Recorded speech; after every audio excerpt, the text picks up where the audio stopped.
Hi, I'm Allie. And I'm Cameron. And our topic is plastic pollution in the ocean. Alright, how did we get here? In 1992, a cargo ship container tumbled into the North Pacific Ocean, dumping 28,000 rubber ducks and other bath toys that were headed from China to the U.S. Currents took them, and news reports said some may have eventually reached Maine and other shores on the Atlantic coast. There are certain parts of the ocean where currents converge and spiral inward, collecting what's floating on the surface, called convergence zones or garbage patches. These parts of the ocean contain trash, plastic, and toys. Whatever happens to get sucked in while floating past. Some of the toys ended up on the shores, but most of them ended up in one place, the Great Pacific Garbage Patch. The entire Great Pacific Garbage Patch is bounded by the North Pacific Subtropical Gyre. An ocean gyre is a system of circular ocean currents formed by the Earth's wind patterns and by the forces created from the rotation of the planet. The circular motion of the gyre draws debris into the stable center where it becomes trapped. The amount of debris in the Great Pacific Garbage Patch accumulates because of how much is not biodegradable. Many plastics, for instance, don't wear down. They just simply break into tinier and tinier pieces from the sun, waves, and other organisms. For many people, the idea of a garbage patch conjures up images of an island of trash floating on the ocean. In reality, these patches are almost entirely made up of microplastics. Microplastics can't always be seen by the naked eye. Even satellite imagery doesn't show a giant patch of garbage. These particles float on the surface and they sink down to the deepest depths. And to put it simply, microplastic makes the ocean look like cloudy soup.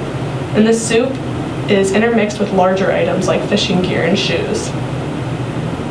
These tiny bits of plastic may seem harmless, but that's actually the opposite. These tiny dangers are compounded by the fact that plastics both leach out and absorb harmful pollutants. As plastics break down through photodegradation, they leach out colorants and chemicals such as bisphenol A, or BPA, that have been linked to environmental and health problems. On the other hand, plastics can also absorb pollutants such as PCBs from the seawater. These chemicals can then enter the food chain, which are consumed by marine life and can end up on our own plates. So what's the big deal? Plastic is not biodegradable, which means that it won't break down and just stays there unless it's removed.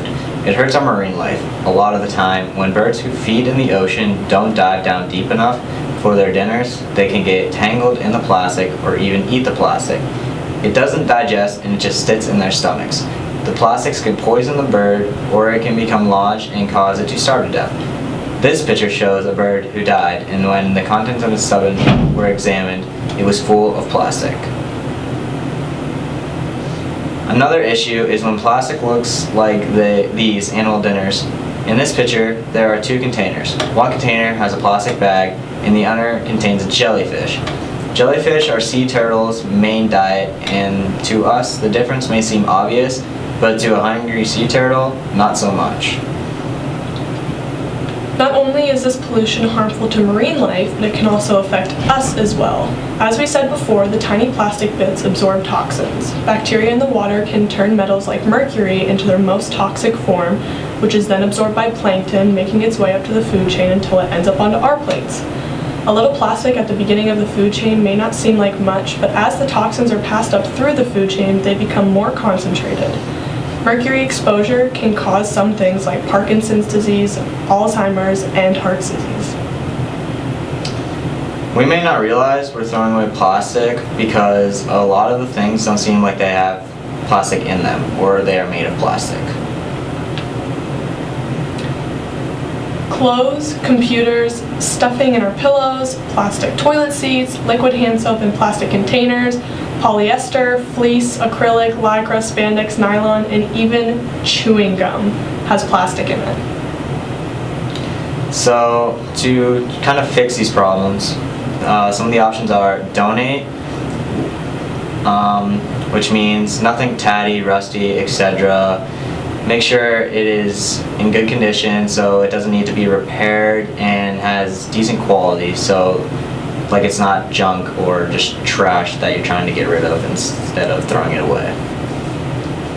So that might help now, but what can we do to fix the damage we've already done? On campus, we have options to reuse containers such as plastic containers thrown away after one use, or instead of plastic containers thrown away after one use. We also have hydration stations all around campus located above the water fountains, which promotes carrying around a reusable water bottle instead of single-use plastic water bottles, and they're also filtered. Even if we knowingly throw away plastic, or even better, recycle it, 8 million tons of plastic ends up in our oceans every year. That's enough for 16 shopping bags full of plastic for every meter of the coastline. But also, bigger organizations may make a bigger impact than what we can, but it helps us start locally lowering our plastic use. So one huge difference being made is the ocean cleanup crew. Instead of using nets, the ocean cleanup uses artificial coastline in the center of the garbage patch with solid screens which catches the floating plastic, but allows sea life to pass underneath the barrier with the current. Cleaning up the marine debris is not as easy as it sounds.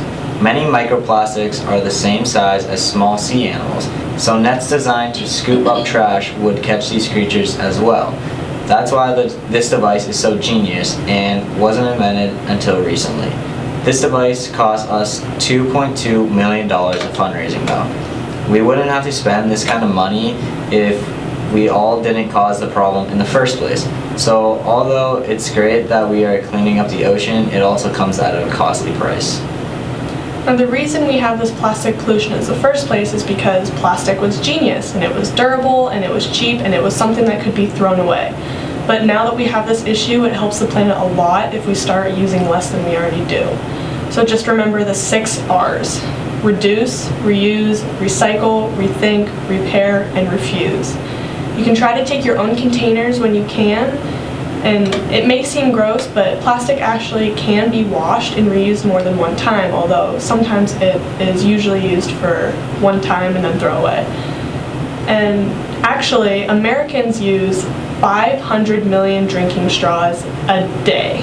So something as simple as using our mouths instead of straws may take away a lot of plastic, and that may be things that we don't think about.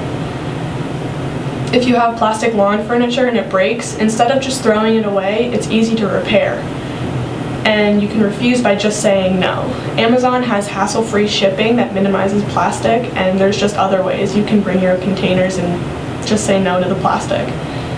A couple of other ways to help lower your plastic use are things like weaning yourself off of disposable plastics, because 90% of the plastic items in our daily lives are often used once and then thrown away.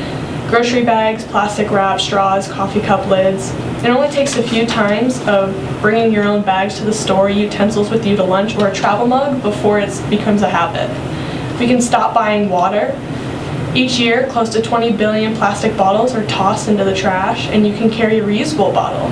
But if you're like me and you're worried about the quality of water, you can just buy one with a filter like Brita. You can cook more instead of takeout, because bringing your own meals takes away takeout containers or doggy bags. And if you do order out, you can tell the establishment that you don't need plastic utensils, or if you really want to take it a step further, you can bring your own containers to the restaurant for leftovers. And another thing to help is to buy in bulk. For example, single-serving yogurts, travel-sized toiletries. You're getting a lot more plastic for single-sized stuff than you think. So just buy the bigger container with more servings instead of several individual-sized ones to bring down the plastic use.